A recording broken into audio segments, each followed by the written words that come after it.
Good morning and welcome to the 32nd COVID-19 edition Zoom meeting of the Westminster 710 Rotary Club.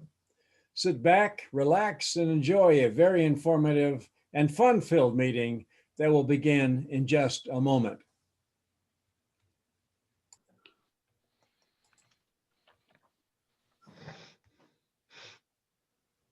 David, welcome back.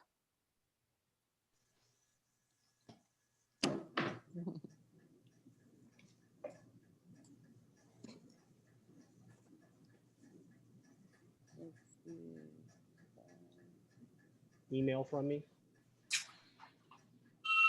Well, good morning, everybody, and happy Veterans Day. Could the veterans who are among us raise their hands, please, so we can see who you are? Let's give them a round of applause for their service over time, everybody. Yeah. Special day, so we need to think about our veterans today and all they've done for this great country. And one of those veterans is Mark Harris, who's got the display behind him. And Mark is our Rotarian of the Week this week. So Mark, can you please lead us in the pledge? Thank you, Oliver. And I would like to dedicate this pledge to all of our veterans with great gratitude. Thank you, guys. Please pledge. I pledge allegiance to the flag To the flag of of the United States of America, to the republic for which it stands one nation, indivisible, with liberty and justice for all. Mark, and Lauren, can you play our song, America the Beautiful, please?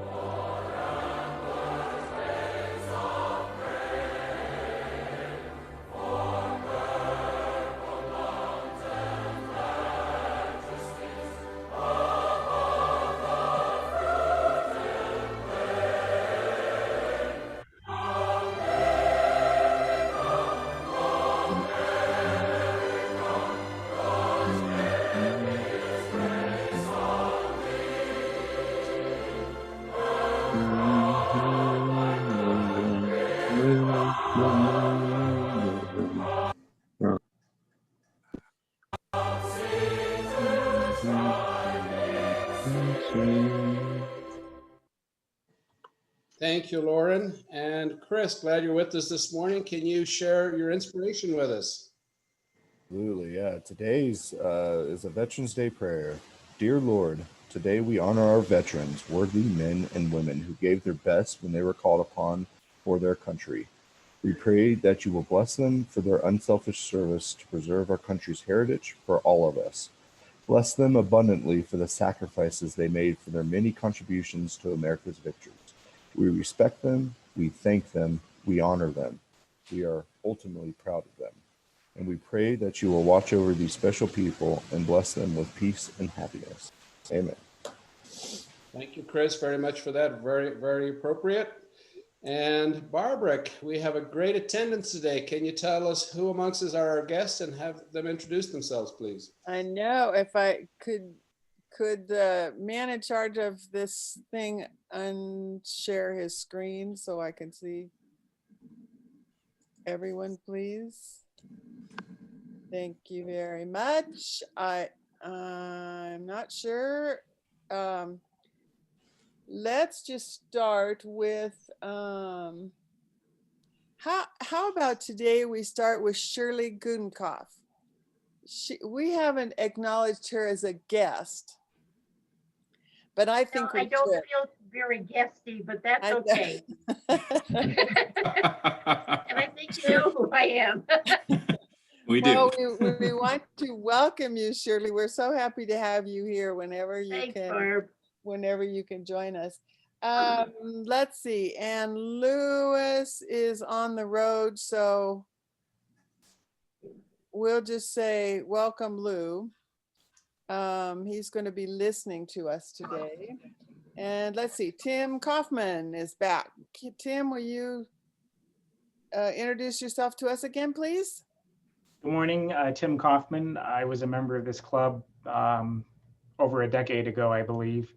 And thank you for having me back as a guest. We're glad to have you joining us. And Peggy Reed, welcome back. Hi, thank you. I'm glad to be here and appreciate the welcome. I'm a guest of Ed Moss. Great. And David Engelken. Thank you for allowing us to be part of this wonderful series you're doing. I'm Roger Gudenkoff's guest. Well, welcome back and thanks for being here again. And let me see. We have Danielle and Wayne, but we're going to be, we want to welcome you again, and we're going to be seeing more of them a little bit later. And let me see if oh, Bev Bishop. Yes, hi, everybody. I missed out on several good meeting programs, I understand. So I was working at the county elections office. And so now that that's over and my schedule is a little bit more free, I figured I'd come back with it. And I know I've talked to Rich Seymour and I need to get that application for membership in. Excellent. Okay, welcome back. And I'm guessing, is that Bill Chapman? It just says iPad. Oh, yes, it's Bill Chapman. I'm Okay. sorry. I don't know why I did that this time. I'm Bill Chapman. I'm a friend of Ed Moss, and I live in Berkeley, California. I'm a retired social studies teacher. Thank you for having me again. Welcome back. Now let's see. Raise your hand if I missed any guess. I'm looking. President Oliver, I think that's all the guests we have today. Thank you, Barbara. Thank you, guests, for being here with us. We're always happy when you can join us. Everything we've going on. We do have actually a couple of little business items we got to take care of this morning. I think the first of which is the proposed bylaws change regarding a reserve account. I've sent out a couple of communications about this in terms of creating that from our breakfast funds, if you will, to have a reserve account of no more than $16,000 for funds should something catastrophic happen to our club. I'm not going to read the language to everybody. I am going to ask Lauren to pull up the poll and have us members vote on that one way or the other. And I believe a simple majority of the club is will put this into our bylaws.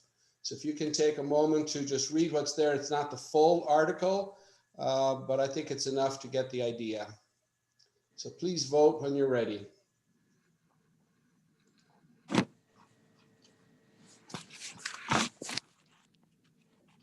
And Lauren, I'll count on you to let us know when we have sufficient time and what the final vote is. Okay, we have 34 folks online, and so far 21 have voted. And it'll only be our members that are voting. Yeah. We're up to 22. And we have 8 guests. So it leaves 30. So there's 2 people. No. They might be choosing to abstain, and that's okay. Oh, Nine guests. I'm so sorry, Phil. I didn't even introduce Phil. We'll hear from him later, our speaker. Welcome, Phil. So 1, 2, 3, 4, 5. So it looks like we're just about done. We have 22 votes in. And everybody that's here that can vote, looks like has voted.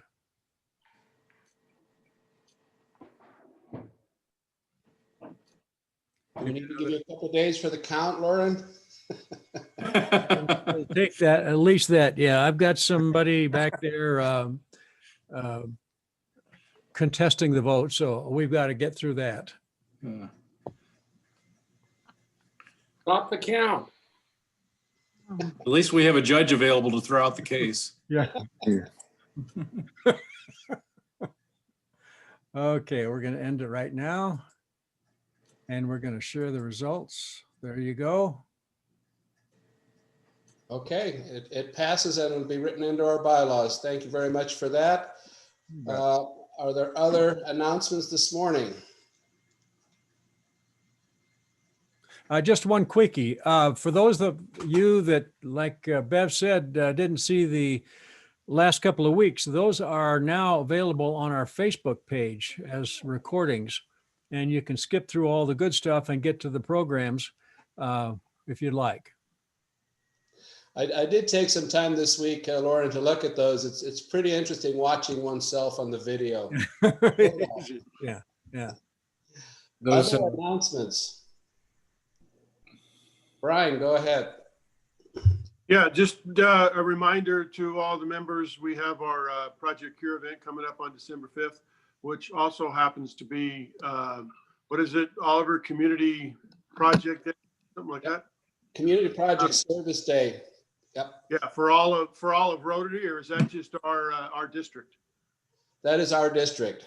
Just our district. Okay, so it's just coincidental, but it's again, it's nice that we can be doing an actual project, which is, we're calling it social as well as volunteer, because we're going to do lunch before, meet at 11:30, I think, 11:15, 11:30 at the View House, which is right next to their warehouse, less than 5 minutes away. And then 1 o'clock, we show up at the warehouse and do our service of packing medical bags that get shipped all over the world to needy communities. So we've been a part of that through Tom Wilson, and Martin has delivered them. Mark Harris and Mark Clark has delivered them. Canote's delivered them.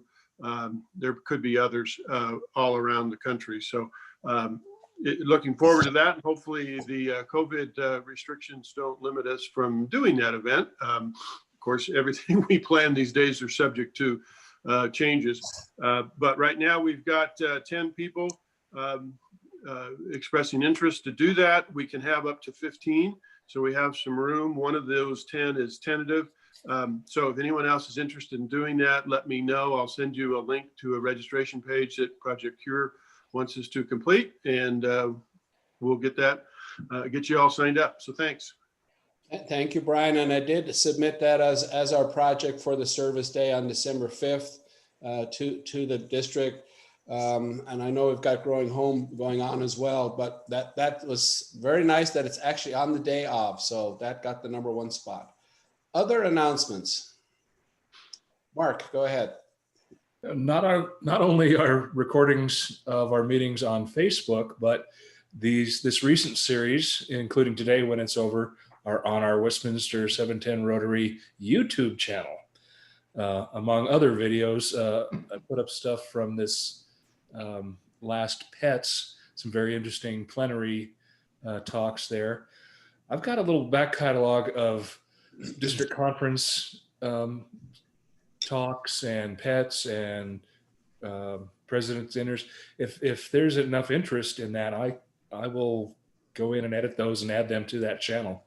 But there's a lot of stuff there for you to look at, including Roger's roast. And if you recall, Chief Hall's a nice recorded bit for the roast of Chief Lee Burke. That's available there as well. Thanks for that, Mark. I have been getting requests from other Rotary clubs regarding our speaker series, because I've been talking about it, and I have sent the Facebook link for them to see that. I'll also send that YouTube link as well. So thanks for bringing that up. A lot of interest out there around the speaker series we're doing, so that's great. Other announcements. Barbara. Oh, you're muted, Barbara. I want to welcome Mike Roussel back, all the way from Texas. Perfect. Welcome. Mike, and welcome. And Rich, do you have an announcement, or was that a wave at Mike? That was a wave at Mike. Okay. Any other announcements? Yeah, I've got an announcement. We received a request in the International Service Committee for a water project in Cameroon from Joshua Knight, who's spoken at our club a couple times. I recommend we donate $1,500 towards this project. It's a very involved club in these WASH projects. So I will circulate that information to the ISC members today, and hope to get back to Joshua this week. Thank you, Matt. Good, thanks, Matt. Others?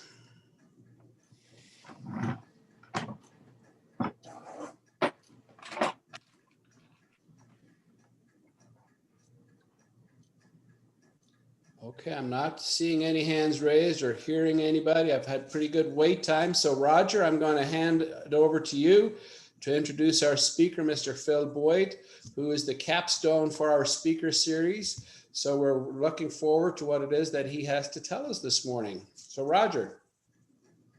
But just, I sent you out a little blurb about Phil. When NAG first, NAG, I don't know if very many of you are familiar with this, but NAG got started when 3 kids got shot at random in 1992. And one of the things we wanted to do was bring in speakers to speak to our kids in Adams 50, Westminster 50. So Phil was brought in second year. And then every year from then on, if he didn't come in to speak, I always called him and he would set me up with speakers throughout the world. But Phil is the biggest, has started a lot of programs, the web, the link, and breaking down the walls. Breaking down the walls, a lot of you are familiar with, and helped us out with different programs. So with that, Phil, you're on.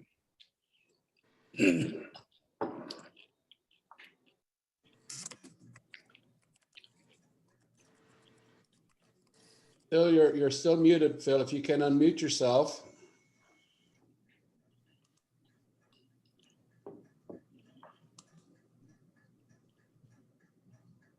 Mute and start share again. Thank you for catching that, Lauren.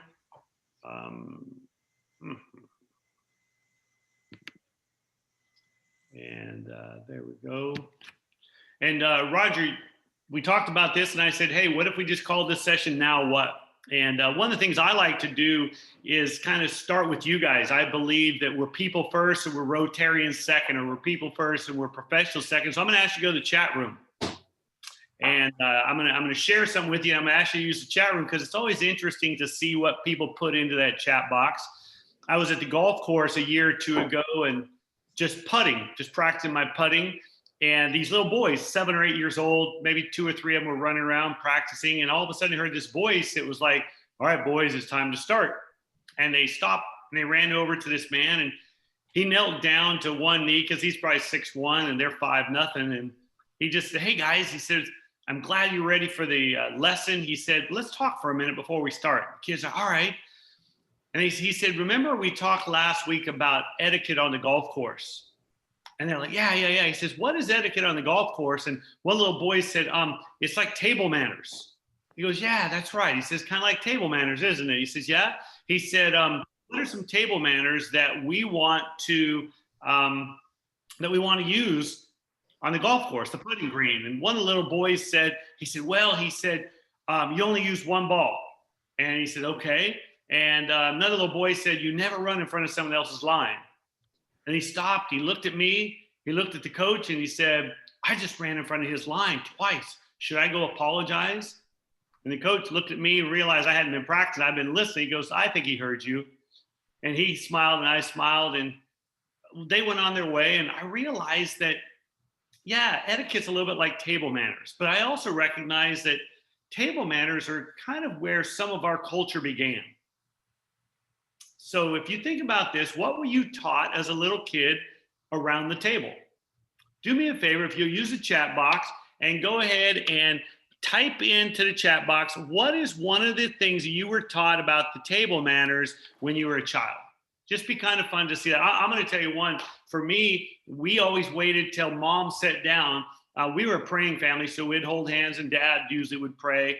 Another one we had was no elbows on the table. So I'm taking a look here, chew with your mouth closed. Yep. Wait to eat until everybody's seated.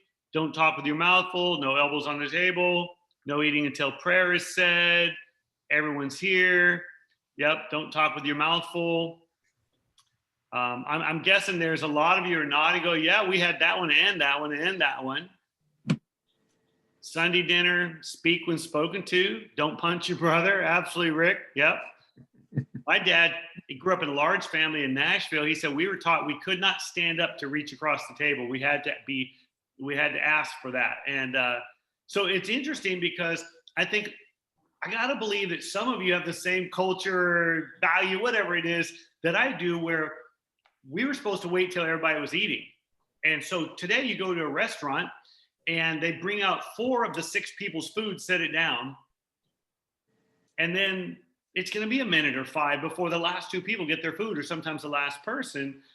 And I can't start eating. They'll say over and over, no, go ahead and start. And I'm like, I think I'm waiting for my grandmother or my mom and that little wooden spoon to whack me on the shoulder, on the top of the head, to go, you don't do that. And I wonder how many of you are sitting here going, you're right, I can't do that. And some of you, like, until recently, when you're like, man, my food's hot and there's gonna be another 5 minutes. And so people have here's what I think. I think so much of what's happening in our world is culture is changing. Some of you have kids, some of you have grandkids, that you watch them have a behavior and you want to say, hey, that's not okay. Hey, that's not right. Hey, that's not. And we have to realize that some of you didn't have a TV when you were a kid to watch during a meal. And then you had to make a decision, if you were married or if you had kids, what are we gonna do around the dinner table? And would the TV be on? And now we go to restaurants, it's pretty common to see people sitting around at the same table waiting for the food. Everybody's on their phone. And it's fairly common. And some of us are like, yeah, I've been guilty of that. It's not just young people. But here's what I think culture's changing. And how do we embrace culture as not if it's wrong, but as if it is today? And so I was just thinking, what if we consider that? Because what I want to do is talk about how do we make adjustments? Because so much of the talk over the last couple of weeks has been the Black Lives experience. And I grew up in a neighborhood not so different than Westminster. I grew up in Sacramento, California. If you know Sacramento, North Highlands, which was a military-based thing. And my best friend as a kid was, the term when I was a child was colored. And Tony actually said to me in 6th grade, I'm not colored anymore, I'm Black. I'm like, okay, pass the ball. Because that was my friend. In high school, I walked to school every day with Vernon Durham, my neighbor, who was 6'5", he was a Black guy. And so I had this idea that, hey, I'm not racist. But then I started to discover things like unrealized bias. And then some of my reading in the last year or two, Stamped at Birth, Anti-Racist, I realized, wait a minute, I have my own biases, whether they're around racial situations, whether they're around poverty, whether they're around a variety of different things. And so I tried to prepare something today that I would need to hear, that I would want to consider. And so that's what I want to share with you, is just to say, hey, here's some thoughts of, so now what, how do I, as a 58-year-old white male living in a privileged part of the culture, say, how do I become aware of my own biases and then allow those to shift without beating myself up or without being afraid to talk? My friend T Street, a Black woman from Ohio, she was a keynote speaker last year at a conference I was at. And she said, folks, we got to be patient with each other because we are going to make mistakes. But if we are willing to try to apologize when we need to, say, how might I say that? And it happened to me doing Breaking Down the Walls about 3 years ago, Chico, California. I was at a charter school. And I asked the kids, about 200 kids in the gym, and I said, hey, would everybody find a partner, but find someone of the opposite sex? Because what I've learned in my 30 years of working with kids is if boys talk to girls, they talk a lot more. If boys have a boy partner, they sit there sideways, they kind of posture, don't say much. And fine, for 25 years, I'm doing this and it worked. And I got kids talking. And a young man walked up to me and said, that's really awkward for me. I said, tell me more. He said, well, I haven't chosen my pronoun yet. And I processed that. I was like, what's a pronoun? Okay, he, she, her, him. And I was like, okay, well, I tell you what, why don't you make the best decision for yourself right now and let's talk at break. Cool, kid walked off. At break, he came back. He says, yeah, what do you want to talk about? I said, coach me on that. How might I say that so I can achieve this goal without being offensive to a percentage of the audience? He looked at me totally honest and says, I have no idea. He said, I don't know. But he says, you got to figure it out. And he turned and walked off. Well, at lunch, about an hour and a half later, I circled back to that kid and said, all right, I need help. And we talked for a little bit. I think he felt respected, but I was in the knowledge search. I'm sitting here going, I don't want to lose my audience, but I also know what works best. And I've continued to ask that question as many situations as I could. And that's what I think helps us is if we can genuinely ask and just listen without defense, listen without excuse, but to say, could you tell me more? Could you help me understand? And that's one of the things that I'm trying to learn to do better, is just to try to say to somebody, hey, could you help me understand? And some of them look at me honestly, say, no. So I have to go to somebody else. I have to do some other research or listen to another call or read another book or listen to a podcast and go, oh, I hadn't thought about that. The question is, are we open enough? Am I open enough to give that a try? So one of the things that I'm trying to figure out right now is why my screen is not shifting. I was going to show you another slide. There we go. I just hit the wrong button, perhaps. Nope, the other button. Here we go. Real quick, I want to do an activity with you real quick.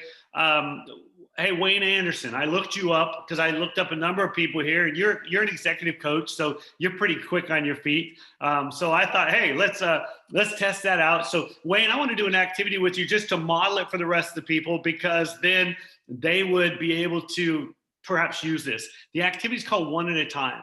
And Wayne, the way it works is it's the easiest way to get to know somebody new. In 60 seconds, we'll go back and forth. I'll tell you one thing about me. You tell me one thing about you. We just go back and forth for 60 seconds. A young girl at a high school taught me this. She goes, man, my parents take me these awkward things where I'm one of 4 kids. There's 100 adults that go meet somebody. But she said, I learned this at a camp and it's the easiest thing. And I said, well, how does it work? She goes, well, I love pizza. I said, cool. She said, no, tell me something about you. And I said, I love basketball. She said, I'm afraid of the dark. And I said, I like to travel. And we went back and forth. And sure enough, after 60 seconds, we had 7 or 8 things to talk about. So Wayne, what I'm going to do is I'm going to go first and we just go back and forth probably for 30 seconds just to model it for the crowd. And then I'll tell you guys why I want to share this. So I grew up in Sacramento. My dad was military, so that's why we were there. Wayne? I grew up in New York. I was born in the Bronx and lived in all 5 boroughs. All right, cool. I love to play basketball. I played for 40 years, but I've got a bad knee now from basketball, so I have to do other things. I hated to play basketball and I ran track. Okay, cool. I have 3 kids scattered around the country. One was in Brooklyn, but now in New Jersey, one in Raleigh, North Carolina, and the third one in Carmel, California. I love astronomy. Ah, very cool. I do like crazy things. Like I hitchhiked around the United States when I was in college. I asked a woman to marry me after only knowing her 9 days. And she told me no, but a couple months later, she said, yes, we've been married for 36 years. I have 3 grandkids, 2 that live in Florida and 1 that lives in California. Fantastic. So I think those of you listening, I wonder how many of you are like, wait, I want to ask a question about that. Let's talk about 5 boroughs, or why do you hate basketball? What did you run in track to? Where in Florida are they? What part of California? One of the things I've learned is when we do some type of little relationship builder, all of of a sudden we become curious about other people's lives. Well, I think one of the greatest gifts we can give somebody is curiosity. You know, Lou Dixon and I have not seen each other probably 10 or 15 years. There was a time we saw each other 3 or 4 times a year. So man, Lou, if you and I were sitting down to a meal or riding in that car together to Texas, man, I'd be like, hey, Lou, what about this? You retired now? How about this? And there'd be these questions. And all it would take is 1 or 2 and the conversation starts rolling out. Well, I wonder sometimes, how do we connect with new people? Wayne, you and I don't know that we've ever met, but I'm curious because of the business you're in. As I scattered around, I was looking at different people, just kind of curious. But then it starts to open doors to say, wait a minute, you lived in all 5 boroughs. I've been to 3 or 4. Which do you like the best? But what I've realized is when we as a leader, whatever our role is, a neighbor, a new friend, when we learn to be genuinely curious with people, it causes people to start to trust us.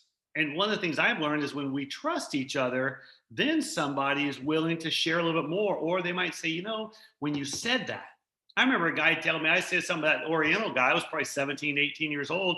And my friend from the back seat of the car said, hey, Phil, we don't say Oriental anymore. We say Asian. I turned around and said, why? And he explained, I said, thank you. I've used the term Asian since 17 years old, but I think there was a level of trust where he felt he could share that without me being upset, without me. And I wonder how many of you could tell us a story about a time when someone in the right way corrected you so it wasn't offensive, but it was valuable. Whether it's in business, whether it's in neighborhood, sometimes just at a family reunion. I love this core value. I was speaking at Chaparral High School down South Denver area walking off campus and their assistant principal, I said, this place is amazing. And she goes, yeah, it is. She said, our founding principal wrote these words on the board. What kind of culture would we have if we could assume the best intent of each other? And I thought, wait a minute, tell me more about it. And she said, it's not easy for me because I don't always assume the best of each other, of other people. Well, I got to be honest. I grew up in a culture with my mom, and she was an immigrant from Oklahoma to Southern California, Bakersfield area during the Dust Bowl. 4 years old, she hitchhiked. So different than immigrating from another country, but certainly it was difficult when you got to those labor camps because the stuff they dealt with for those 3 or 4 years until they were able to get real jobs at a military base. And so when I grew up, she was always, you better protect your stuff. And it continued into my adulthood because when I told my kids I love them, she goes, I think you tell them that too often. I said, what are you talking about? And she goes, hey, you don't want them to take it for granted. So that was the culture I grew up with my mom of be careful. Well, then all of a sudden, this principal said, what would happen if we assume the best intent? Well, I wonder what might happen if we can learn to do that as a culture. Rotarians, the work that you do, because as a speaker, a lot of times I'll have a small crowd of 30 or 50 people where I can see everybody. Sometimes there's 1,000 or 2,000 people in the audience. And so the movement doesn't catch my eye. But man, if it's a smaller group and someone gets up to leave, I'm a little heartbroken. I'm like, man, I'm not connecting with them. What's going on? But almost every time I ask a person, hey, you okay? Oh yeah, I just had to step out. The air conditioning repair person just needed access. Or my daughter needed to know where the car keys were. Last year, I was speaking with a group of teachers, Los Gatos, California, and a guy left and his partner was by herself. So I said, is he coming back? She said, no, he had to take his daughter to college. Today will be her first day away from home. I said, he came for the first hour of my touchy-feely stuff? And she said, yeah. And I'm like, man, I would have never, when my daughter went to college, I cried for the week before she left. And all of a sudden I remembered when I can assume the best intent of people. Well, I wonder what some of your core values are about other people. When you have a neighbor that you wave at every time and they don't wave back. When you are in an experience, do we start to project the behavior of one person onto a crowd? Listening to a couple podcasts this year, I believe it was Kendi who wrote Anti-Racist. One of the things he said that most of us are guilty of, he said, including himself, is that we take the behavior of one or two people and we assign it to a group of people. And he used the example of being overweight. And he said, oh, we do it to racial situations all the time. But he said, how many times do we give credit to someone being thin and we just lay that over a large group of people, or someone who's overweight? And he tried to take it away from race for that in that podcast. And I thought, that's interesting because I've been guilty of that. Well, what I want to learn to do is say, I want to quit assigning a certain culture, core value to a small group of people's behavior and wrap it on everybody else. I want to learn to assume the best and then give people the benefit of the doubt. Because what I'm learning in my speaking career, when I give people the benefit of the doubt, about 98% of the time, I'm like, wow, that makes sense. And the 2%, what I want to do is assign that to someone who's in a hurry, someone whose emotional intelligence is a little bit lower, and I want to move on. And I'm wondering how that's going to affect my culture. I know as a speaker, it's helped me tremendously. The weight is off my shoulders because I don't have to worry about them. I'm like, hey, they're taking care of stuff. If they come back, great. If not, that's one of the things I love about teachers right now. The conversation happening on social media when a kid shows up late. I mean, most of you are 40 plus, some of you are 50 plus. When we showed up to school late, man, our teacher gave us a hard time. Did you check in with attendance? Do you know what teachers are sharing now? When a kid shows up late, I want to say, I'm so glad you're here. Hey, have a seat. What can I do to help you get started? Then I'll come back to them in 5 or 10 minutes, say, what's going on? Oh, this is fabulous. Because if we assume the best intent in the classroom, man, the kid doesn't come scared. Some of you are golfers. What's your emotion when the ranger pulls up or the marshal pulls up? Are you a little bit nervous? You're like, wait a minute, man, we're doing fine. Or is the ranger or the marshal pull up and say, hey, it's great to have you on the course. Thank you. Because they assume you're doing the best. On occasion, they might say, hey, could you guys move it a little bit faster? Or on that terrible day when they say, would you pick up your ball and skip a hole? Nobody wants that. But that's the same as that teacher just making you feel welcome. And so I'm thinking, how do we create a culture where we assume the best intent about those folks? See, here's something I picked up. If you and I want to build trust with folks, whether they're of a different color, a different income level, because you guys know that you have that reputation, you're Rotarian, you're rich. I mean, that's what the Kiwanians all think, right? That's what your neighbors think, whether it's true or not, but we have this. So how do we help get past some inappropriate or untrue or irrelevant stereotype? Well, I think it starts with our character, our competence, and our connection. The character, we can talk about a whole session, a whole month, competence, but man, connection, when we take genuine interest. See, the thing that I realize is that there are people that I want to get to know a little bit more. And so it takes a little bit of time. And how do we do that? Well, here's one of the things I picked up recently is energy speaks when you walk in the room before you say a word. Our energy, at 58 years old, I try to walk on my toes, not naturally that, because I want to walk in with positive energy. I want you to go, I'd like to meet that person without me ever saying anything. But to go, yeah, I'd like to meet that person. Maybe that's one of the reasons I was attracted to Roger and Shirley. And see, I say Roger and Shirley. Roger, Shirley, what was it? It had to be, what, 93 or 94 when you guys went to Alaska and spent time with Larry and Karen? And we knew it was going to be natural because you guys are about the same age, but you have a similar energy. And Shirley and Roger, it's an energy that causes people to want to work with you guys on projects, whether it's the Catholic connection that you guys have where you serve the city, whether it's Rotary, whether it's NAG, there's an energy. But here's the next deal. Can we learn to treat people as individuals, the neighbor, regardless if we live in a rough neighborhood or a great neighborhood, can each person, because here's what I believe. I love the third one.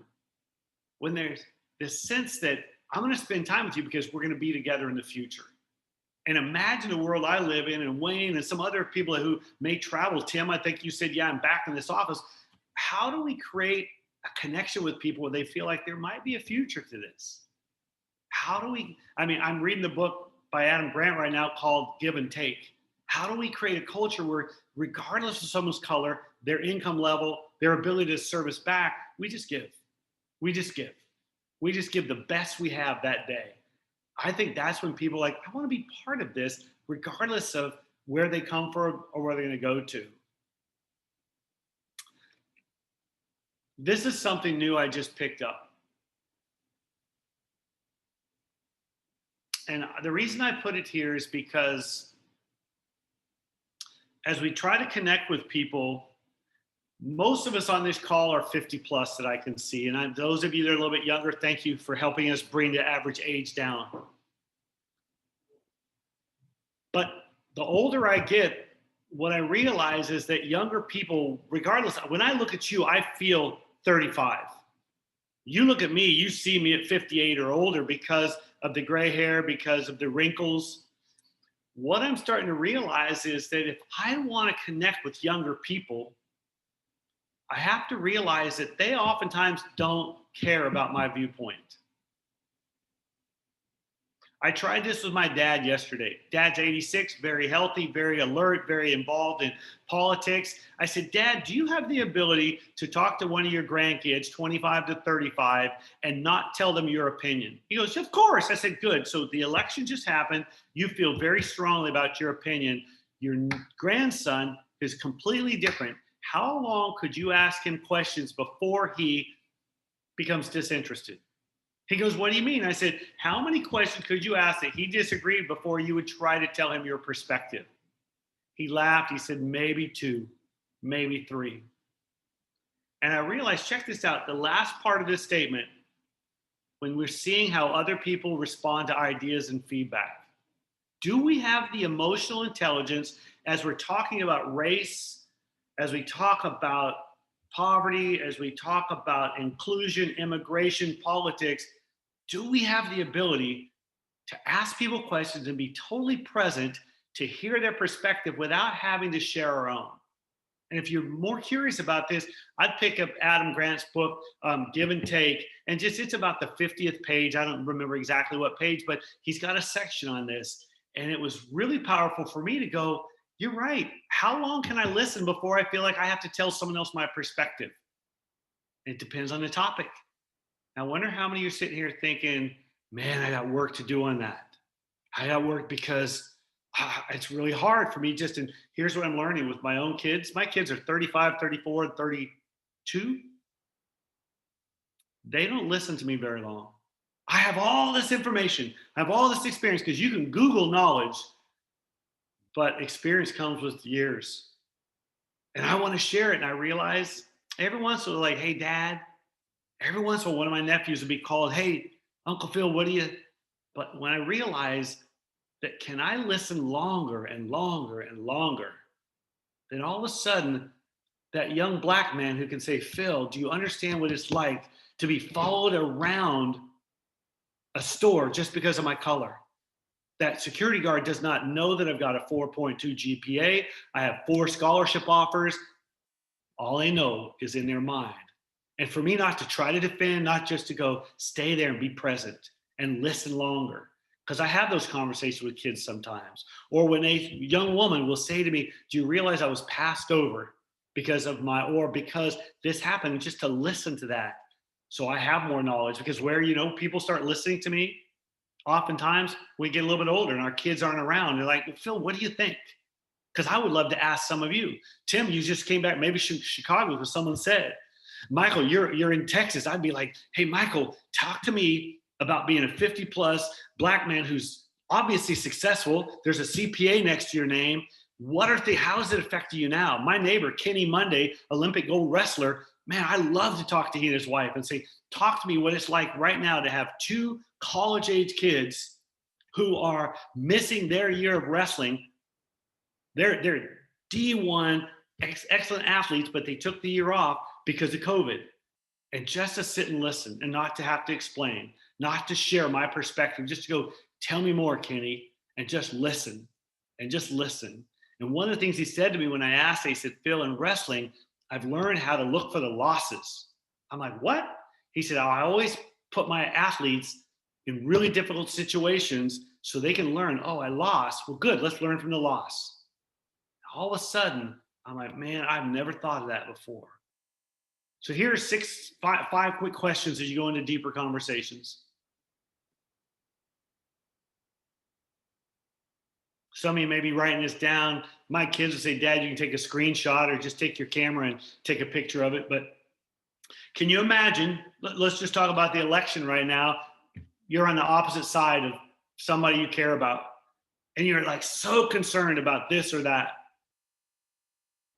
Or you just read Anti-Racist, or you just read American Dirt, and you're like, oh my gosh. If you haven't read American Dirt, I would encourage you at least scan it. Powerful story about the journey from someone from Central America trying to get in the United States, and the truth of what she, who was middle class, I think Guatemala or something like that, and to make that shift. I'd love to have that conversation with someone. Well, tell me more about that. I'm wondering, help me understand. Please walk me through. Well, hey, we're both dug in. Tell me about your passion for this. Because see, when I realize I don't need to share my thoughts. I want to listen, but if they ask, oh, I'm ready. I can tell them. But I wonder how many of us are thinking about a neighbor.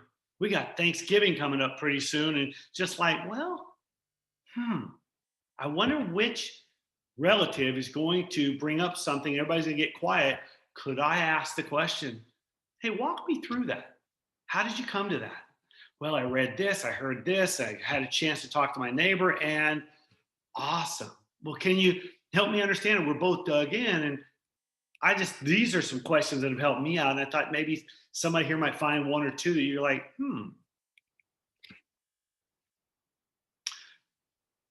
Brene Brown uses this term with her staff. Because a lot of times what happens is we get worked up, we get fired up about something, and then we start to tell somebody our point of view as this is gospel, as if this is truth. Well, she said in their office, if you don't know who Brene Brown is, I would encourage you to Google her name. And she has, I think, the 2nd most watched TED Talk ever, talking about shame and vulnerability. I had a chance to meet her a couple years ago. We spoke on the same stage in Texas, and it was powerful. But she said in her staff meeting with her folks, instead of saying, guys, this is the gospel truth, she said, the story I'm telling myself. Well, you don't get to 36 years of marriage without a little counseling, without a little struggle. So Lori and I have learned to use this statement, well, the story I'm telling myself, as if maybe it's not true for you, but for me it's true. And I love that as a starting place so that the other person doesn't go, wait a minute, It may be true for you, but it's not true for me. So as I look and say, because there's been a lot of learning in the last 6 months. I made a mistake of when I turned 58, I said to Lori, I said, I want to learn more in the next 2 years than I have in the last 8. By the time I turned 60, that's a dangerous thing to say, because where does learning come from? Some pain, some hard stuff, some, oh, I didn't know that, I'm sorry, or, oh, I need to do that different. But here's the truth. The last 8 months have been some great opportunities to learn. I think it's Mark Cuban who said, when this pandemic kind of moves to the next stage, he said, I want to know, what have you learned and what skills have you developed? He said, those are the kind of interview questions I want to ask people. Well, I don't want to skip the fact that we've gone through the Me Too movement a couple of years ago that's still there, the Black Lives Matters that comes and goes. I want to keep going, wait a minute, I behave differently because I learned this, so I say this different, or I ask this different, I spend more time listening. And then as I share the stories, I go, okay, the story I tell myself is because.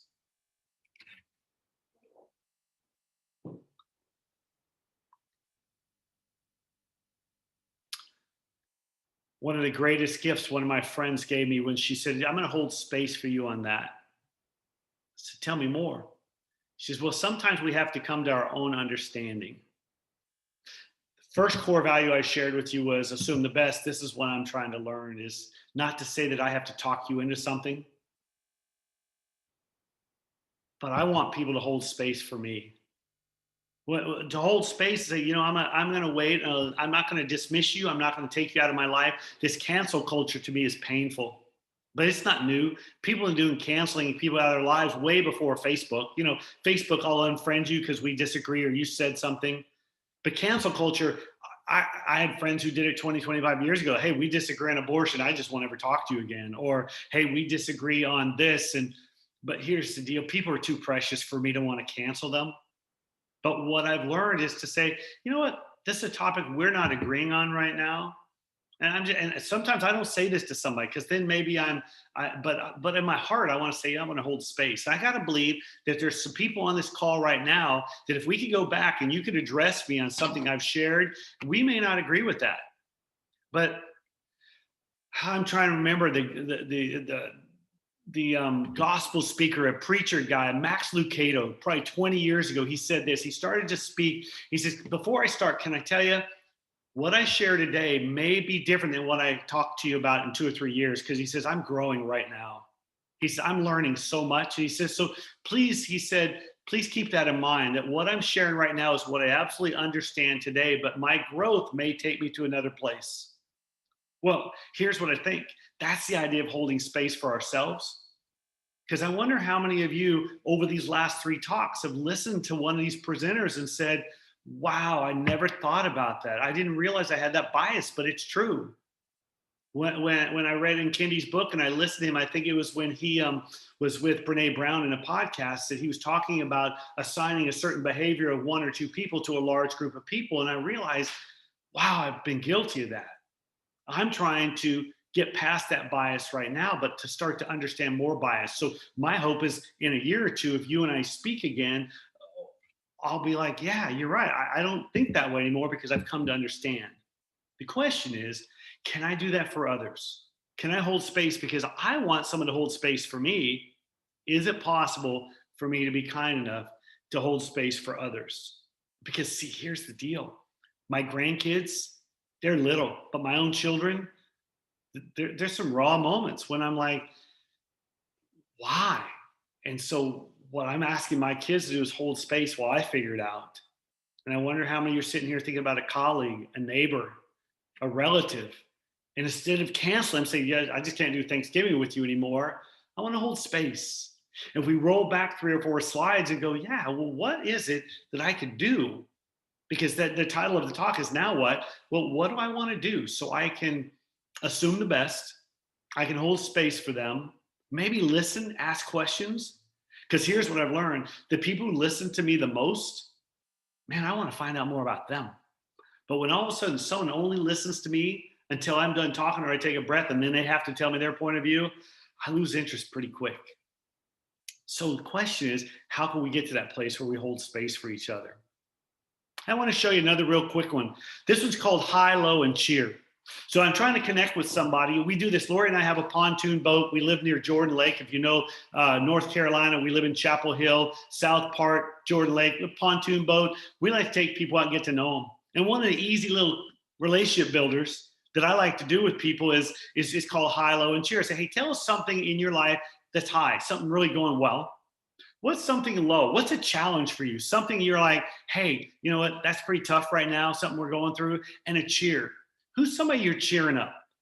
Who's someone you're cheering up? So go to the chat box. And I just want everybody to think about what's a positive right now? What's something really cool in your life right now? I'm only going to ask you that one. We're not going to take the time to do all three. But could you type in what's right now in this COVID period or November, middle of November, what's something that's a high for you? And while you're thinking of one, I'm going to tell you one that's really good for me is that I have a brand new granddaughter. I've got 4 grandsons. All of a sudden, here comes Rosie, and she is 14 weeks old, and that kid laughs and smiles, and she's a happy kid. And so that's a real high for me right now. Spending time with Shirley, achieving my goals, learning guitar. Absolutely love it. My wife is a highline. Rick, good answer, man. Very cool.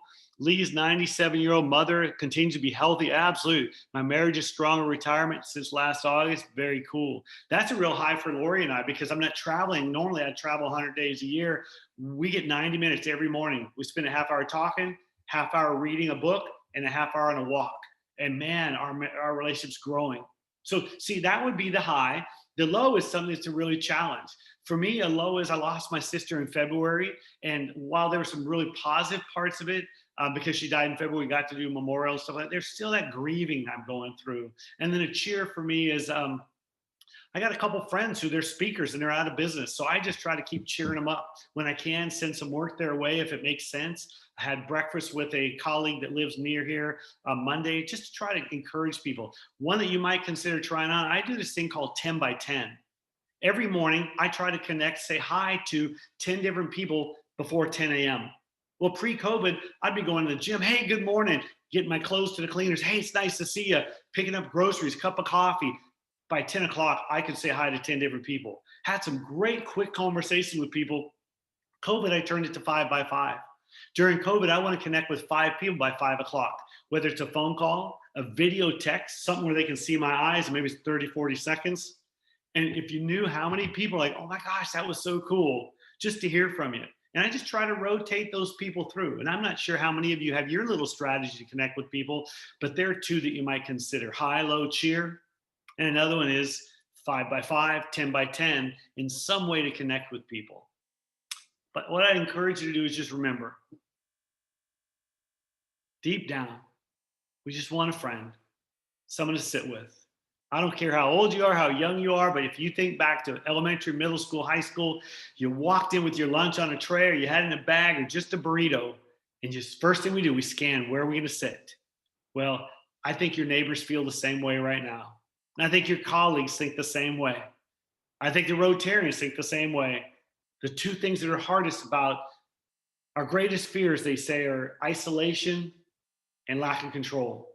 When you think about COVID right now, people would love to connect in some safe way. Whether you walk with a neighbor down the street, you take a colleague, let's go out for a 10-minute walk, 10, 12 feet away, we can hear each other. These Rotary meetings, I wonder how many I can see each other because of these Zoom calls. These little connections. And this is what people really want. And they want someone who accepts them regardless.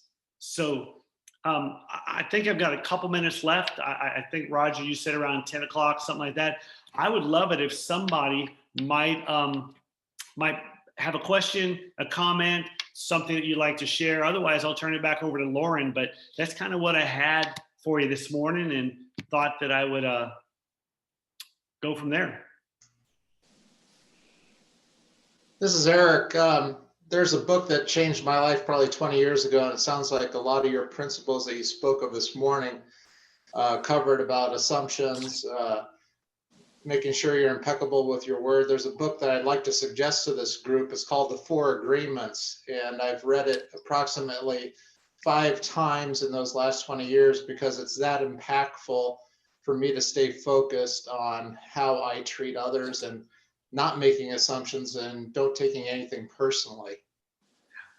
Thanks, Eric. Yeah, absolutely. And I've read the book probably 2 times and just become kind of, it's just one of those things you go back to and you're like, yeah, it makes sense. And the more we practice it, the better we get. Tom?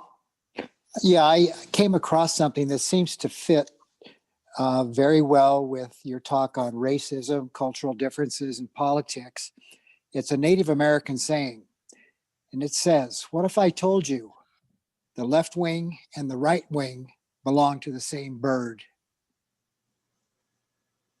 Yep. That's powerful. Yeah. Someone put on Facebook yesterday, they said 6 + 3 = 9. 5 + 4 = 9. They look different, but they come to this. And I thought, yeah. So Tom, yeah, absolutely.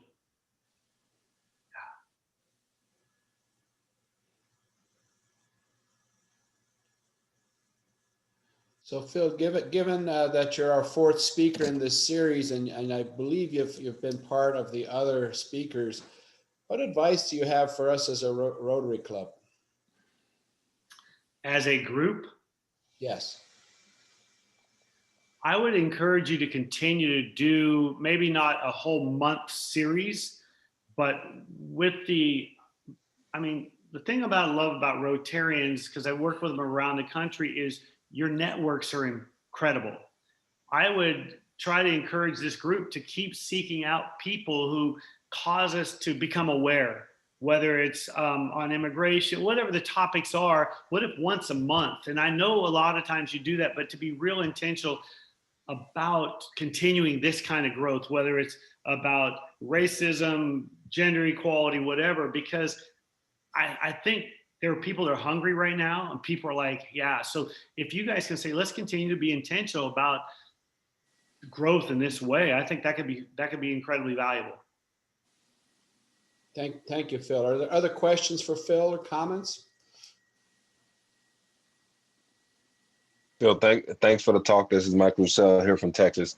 I'm not over 50 yet, but I'm part of this crew, and I've been hanging around for the last 4 weeks, and I really appreciate what everyone's doing and taking the time just to learn. Even, again, I don't know where everyone is in their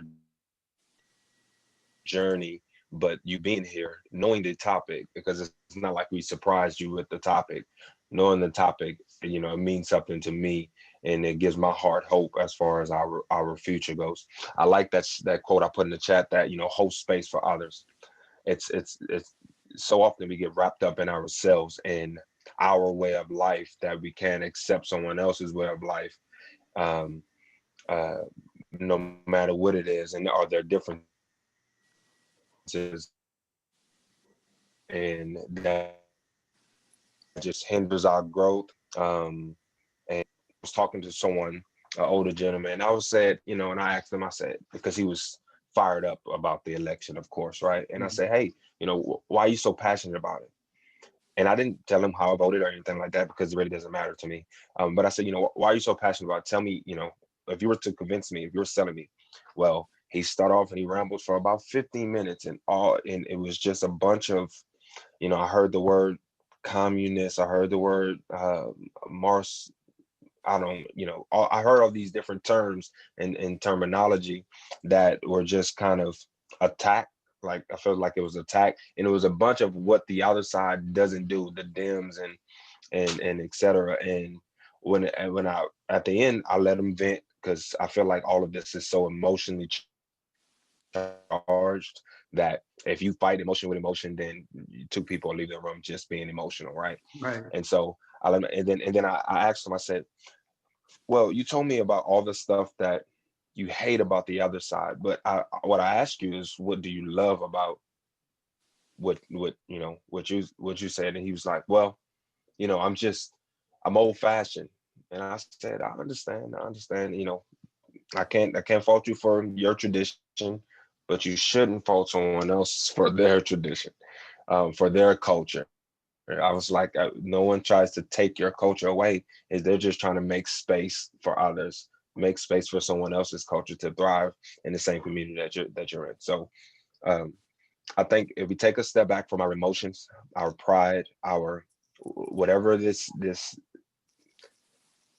you feel like is an attack on you personally, if we can step back from that and open up and create this space for others, we're going to be much better as a community as a whole. Absolutely. Yeah. Thank you for the patience you shared with him, because imagine when he walked away, like you said, you didn't show him all your emotions. You just listened to him, and you might be the first person that's listened to him in a while, even though you are too young to listen that well, right? Isn't that the stereotype? I mean, think about him. He's like, man, this young man, he listened. Right. I mean, that might be his biggest thing he took away. Perfect. Yeah. Thank you, Phil, for your words today. We're really glad that we have you, and being our capstone on our speaker series is excellent. You know, on behalf of the Westminster 710 Rotary Club, I want to acknowledge you this morning by having the club make a contribution to Polio Plus in your name. Thank you. And Lauren will also send you a certificate in the mail acknowledging the work that you shared with us this morning as well. So let's give a round of applause to Phil, please, everybody. Thank you. And Phil, you're welcome to stay with us for the rest of the meeting. We'd be glad to have you. So if you can, please do.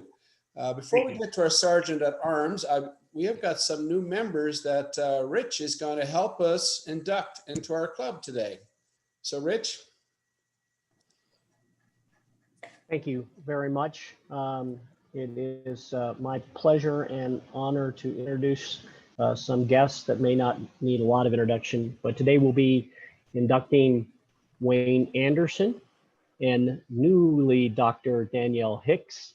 And so if I could have my presenters come forth with their part, and if Martin, if you could lead us into this, please. Certainly. Thank you, Rich. Wayne and Danielle, welcome to the Westminster 710 Rotary Club. I stand before you electronically to lead you in a new great adventure in friendship, in service, in vocation to your community and to humanity. You are joining 32 members of this club, approximately 3,000 in central Colorado, and over 1 million around the world. All are business and professional people. Well, most of us maybe. Banded together by the common commitment to service above self. Welcome. Thank you. Wayne and Danielle, I also stand before you to welcome you to the Westminster 710 Rotary Club. It's awesome to have you guys here. In 1905, Paul Harris, a young lawyer in Chicago, experiencing the loneliness of a big city, wanted to become acquainted with men and other lines of business. So on the evening of February 23rd, 1905, he met with 3 friends and discussed the idea. They joined together, rotating meeting places in each other's office. Thus, rotating their meeting place brought about the name Rotary. Their numbers grew to be too many to meet in an office, so the luncheon club was formed, and meetings were held in much the same way as they are today. A key characteristic then was diversity of vocations, a fundamental objective of Rotary today. From these humble beginnings, Rotary spread to other cities in the United States, then to Canada, and then to countries around the world. Networking was an important element in every Rotary club, but soon was overshadowed by the concept of service. Thank you. Danielle, I speak from metaphorically behind you to urge you forward in a new and great adventure to become more than a member, to become a Rotarian. First, there are things you must learn. Primary is the object of Rotary, the preamble of which is to encourage and foster the ideal of service as a basis of worthy enterprise. Incidental to this is the Rotary motto, and I think every club member you see here thinks highly of this and tries to abide by it. That motto is service above self. And of course, there's the famous 4-way test of all the things that we think, say, and do. First, is it the truth? Second, is it fair to all concerned? Third, will it build goodwill and better friendships? Fourth, will it be beneficial to all concerned? We encourage you to learn all that you can about Rotary, its organization, its goals, and its achievements. There are many books you can read, and the Rotary International website is packed with information. When you get your Rotary number, you'll be able to log in and create an account. It's just a wonderful resource for all things Rotary. And if you have any trouble navigating it, just get in touch with me. I'll be happy to help you.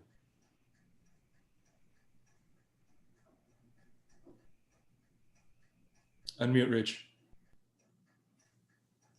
Wayne and Danielle, I stand beside you symbolically, representing the members of this club to walk with you in this new and great adventure. Your lapel pin that was delivered to you is a proud symbol of Rotary. We also present with you the 4-way test and the object of Rotary. Also, you received or will receive today your Rotary certificate. Display it proudly. When we meet again in person, you will have your name badge to be worn at all club meetings. You have been accepted as our newest members. Become a member is an exciting venture, and it starts right now. The greatest success in life is not reached by the one who can accomplish it, but it's by that one who which no one else has done, but rather but the one who has done best and is tried by so many. You can become our greatest Rotarian. We will be by your sides as your sponsors and friends to assist you in your new adventure. If you are ready, willing to become a Rotarian, please answer, I will.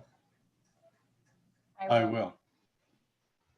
Fellow Rotarians, join me in welcoming Wayne and Danielle. This truly is the hard part, because at our regular meetings, we get to all come and shake your hands and greet you. That's the toughest thing about COVID, not having that personal touch, but welcome, and we are excited to have you both as new members. You're Rich. We're excited as well. Welcome. Congratulations, Danielle and Wayne. Welcome as the newest members of our club. We're absolutely delighted to have you. I'm probably going to refer to you both as our COVIDian members since you joined us during these COVID times. And I do agree with Rich that it is, we will miss that physical connection of the circle that we do and welcome you by handshaking into the club. But when we get back in person, I'm hoping that's a thing that we can do. So welcome again to both of you. We're delighted to have you. And Lori, we're going to move over to you and do the Sergeant at Arms. Thank you. So you can guess what my source of trivia is today. So I'm going to just go and call you off in groups of 6. I'm going to invite everybody, guests as well as members. So the first group is Lauren, Phil, Matt, Martin, Barb, and Bev. You guys, what does this day signify? What's the significance of Veterans Day? Martin? The Treaty of Versailles was signed that put an end to World War I. Okay. And the next question, it's a 2-part question for you guys. What hour, day, and month was it signed? The 11th hour of the 11th day of the 11th month. Very good. Okay. The next group will be Bill, Brian, David, Danielle, and Oliver. What president announced on November 11th be called Armistice Day?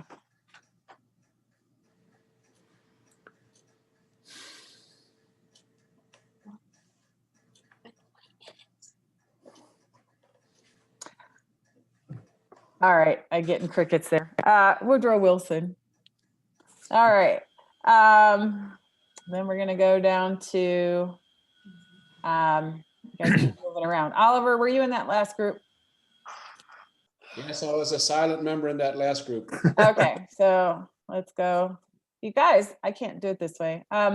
Okay, Ed, Eric, and Greg, Lewis, and Mark Harris, and Mark Wilson. What year did it become a federal holiday?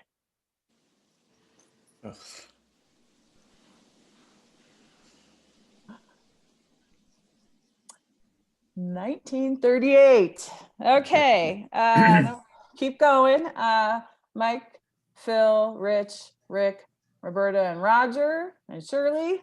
What year did it become Veterans Day to honor veterans of all wars, including World War II and Korea? Because it was Armistice Day up until this year.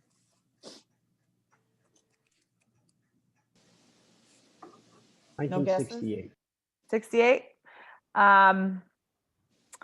That is actually a year of significance, but that's not the right year this time. 1954. All right, Sharon, Tim, Wayne. Martin, all of a sudden you're up again, but okay. In 1968, what day did it move to?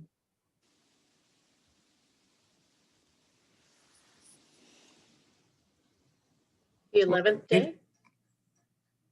I Can you didn't know this. clarify your question? What It day, moved from November 11th to a different day. just for that year? No, it was actually for a dozen years or so. Is it the second Monday? My sources told me it was the fourth Monday. But what president made that happen? Or what president moved it back? LBJ. Wait a minute. Okay, in 1968, it was moved to the fourth Monday. What president moved it back to November 11th? That would have been 84, so Reagan? Reagan.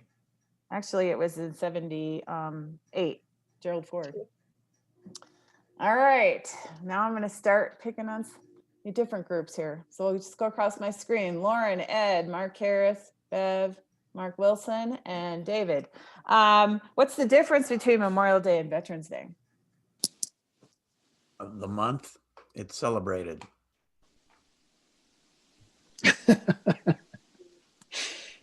Memorial Day for people who died and Veterans Day for those who served.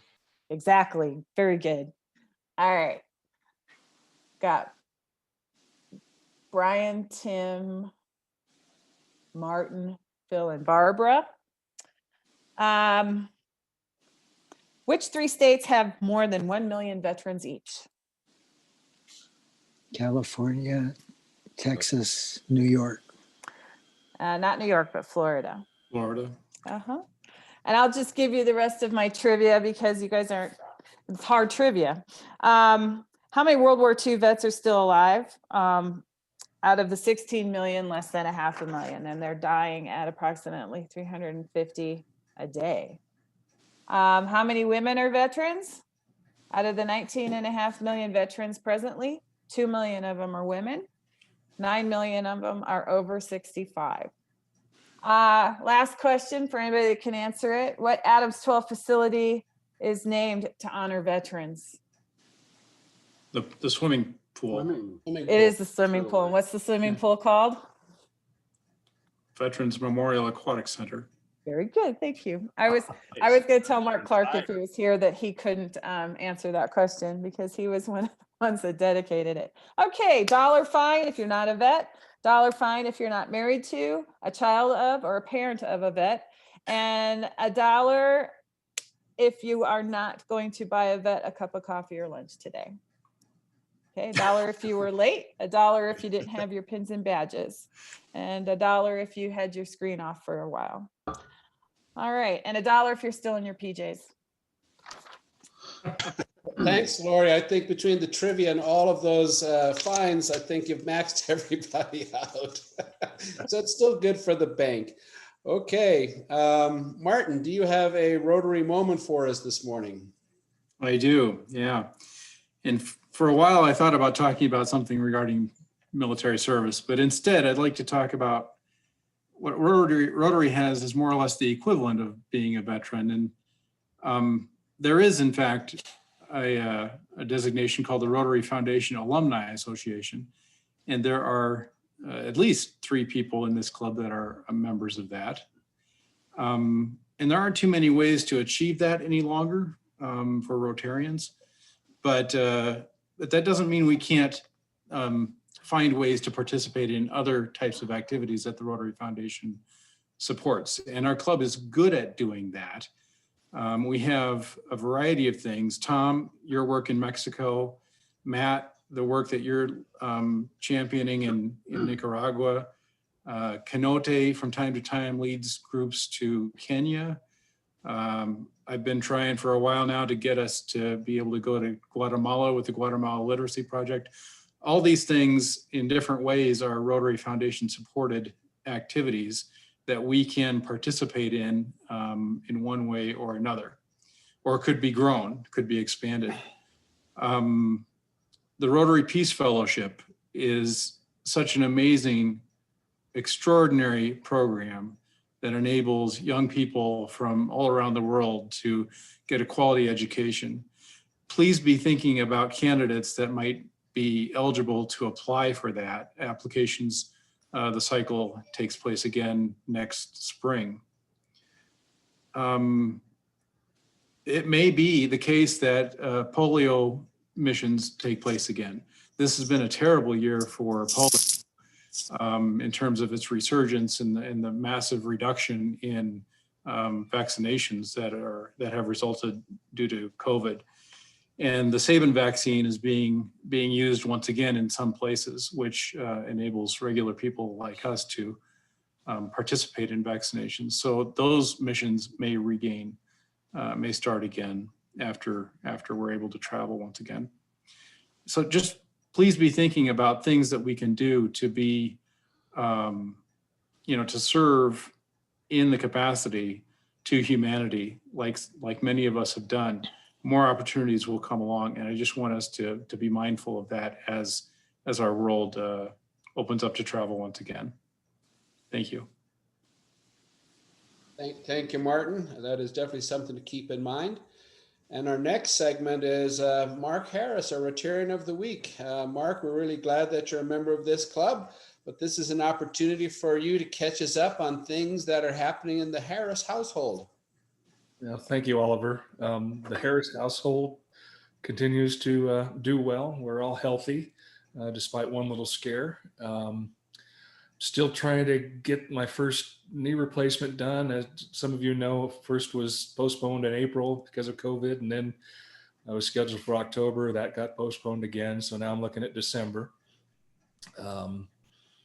Lee continues to do well, and her injuries from the bike accident have pretty much healed. Her thumb is coming along, thankfully. Trevor's here at home with us, which we're thankful for during these times.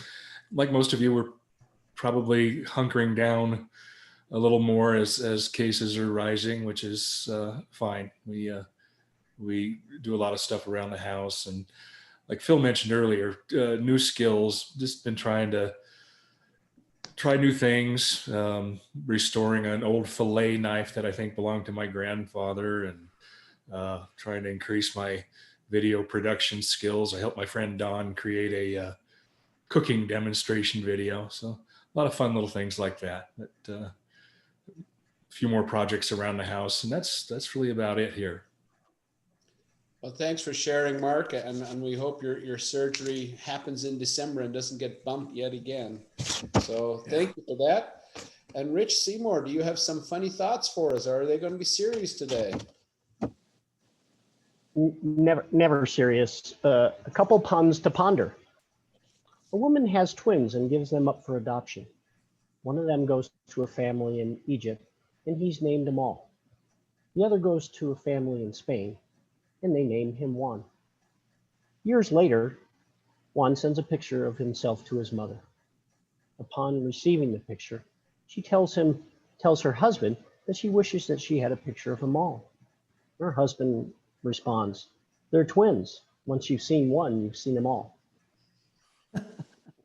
Mahatma Gandhi, as you know, walked barefoot most of the time, which produced some impressive sets of calluses on his feet. He also ate very little, which made him rather frail, and with his odd diet, he suffered from bad breath. So he was also known as a supercalloused fragile mystic hexed by halitosis. Say that again, Rich. Say it again. A supercalloused fragile mystic hexed by halitosis. That's quite the word. Well, perfect. Thank you. Are there any other announcements? Not hearing or seeing any. So Lauren, if you bring up our four-way test, and I'm going to have our newest members, Danielle and Wayne, recite the four-way test for us as we end this morning. Uh-oh, Lauren's got to sneak in a reminder.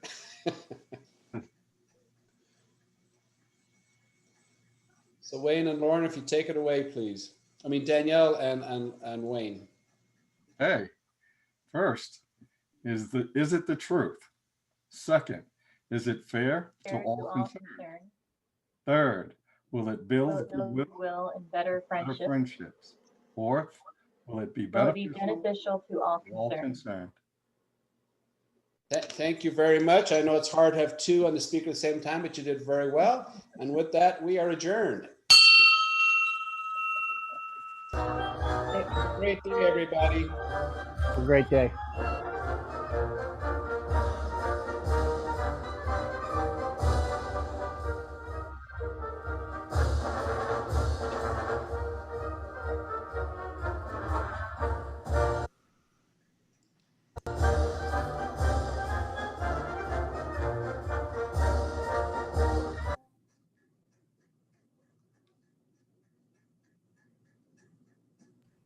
Thanks for that poem, Martin.